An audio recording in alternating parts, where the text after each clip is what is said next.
Hi, my name is Sibi. I live and work in East Africa. I work for WFP, the World Food Program, and I am a senior climate advisor. I'm Bruno Cirote, I'm from Argentina, and I'm an activist for Youngo and for Jóvenes por el Clima Argentina. We're here to have a heart-to-heart conversation. Yes, and I am going to ask you the first question, Bruno. Bruno, tell me, why is the future worth saving? Well, I think it's because the future offers opportunity, right? And I think there's so many valuable things that are still to do, right? We have so many beautiful forests, rivers, lands in general. Not having the necessary ambition to say all that, I think it's just not worth it, right? It's not worth it to lose it. So that's why I think we should save the future. And also because I want to have a future, right? So I'm gonna live with the consequences of decisions that I've made right now. And future generations are as well. And I'm a youth advocate. I advocate for the rights of the youths, the rights of children, the rights of future generations.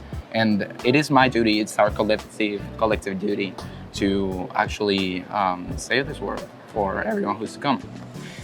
So, I got a question for you now. Okay. It's actually the same one. So, It's a good one. yeah, it's funny we picked the same one. So, why is the future worth saving? Well, I don't think I can claim to be a youth anymore, but I am the mother of 2 boys, and I think about them a lot. And what kind of future am I leaving them? I also think about the fact, so I live, love, and work in Africa, and they say that by 2030, 1 in 3 babies will be born in Africa. So I feel like the future Africa has a huge stake in it. Of course, we all do, but certainly our continent is coming with a lot of young energy, young passion, young ideas, and that gives me a lot of hope because I know they won't make the same mistakes that maybe my generation and the generation before me made.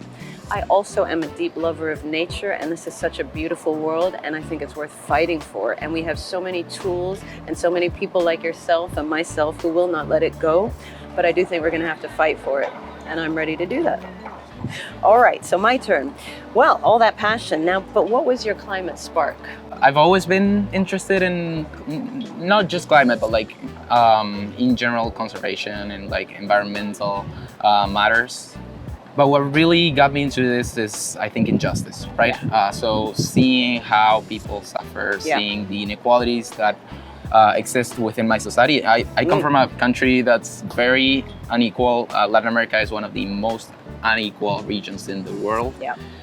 And that can just not be tolerated. I think that's what got me into the movement. And I say movement because I believe that there's no individual action that is possible to combat this crisis. So we need to find collective solutions. Real action, real change lies in community organizing. Absolutely. It lies in collective mobilization. It lies in collective constructions of political messages. And that is why I got into the movement. Okay, why are intergenerational conversations like this needed? Well, the first thing is that I want to affirm that they are absolutely needed, and we don't have enough of them. I think that what, say, your generation is bringing is you're challenging everything. Who said it has to be that way? You're making us understand how our relationship with nature and with the earth needs to change. That's very generational.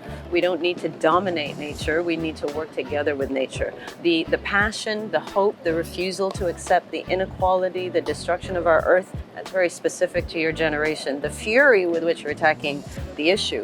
I do think that each generation brings something, passing the baton. So I'm Gen X technically, and Gen X was a very revolutionary generation. We gave the world a lot of things like hip hop, but we need to pass the baton. We need new ideas. There's amazing new ideas about gender and about our relationship to the earth and what we eat that have come from your generation. So I think there's things for me to learn from the generation before me, which was about decolonization and civil rights.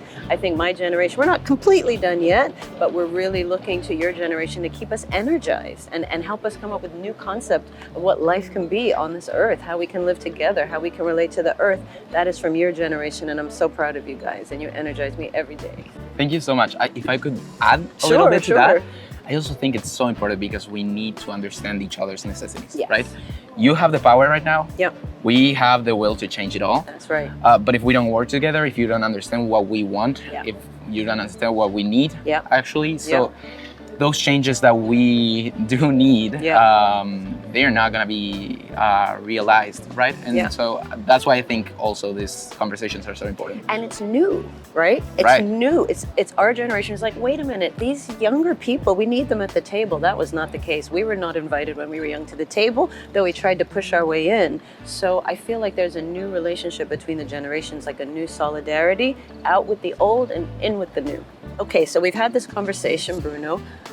From my perspective, what would be your piece of advice for me? If you could give me one or two pieces of advice. Well, I would say listen to us, first of all, and listen to history and listen to yourselves, but listen to history as well. When we work strategically, we can say, okay, this didn't work in the past, but I know a time when this worked. So really it's about working together in solidarity, new ideas, old ideas, as you said, learning from history, but with a common vision for the future. My question for you is now, of course, what's your piece of advice for me? If I was to give you a piece of advice, it would be don't compromise on any of it. Don't believe when people tell you things aren't possible. But I would wish that we all learn to work together more strategically. Like you said, understanding each other. Why are they behaving this way? You know, it's easy to get very passionate and purist and strident, but we've also got to be practical and get some results on the ground. I think sometimes when you've been working at this as long as, say, my generation has, you might not really be able to see what's fully possible, but we can also remind each other what are the practical ways to get there. So do be a bit patient with us. Don't be patient with the system, but be patient with certainly my generation and above, because we have had a lot of changes happening, but we are not done yet. I think there's still a bit of fire in the belly still. So don't write us off. Bring us along with you on this journey. We need it. We need to believe again, you know? So I think that would be the biggest gift that your generation could give to mine. Thank you so much. Yeah.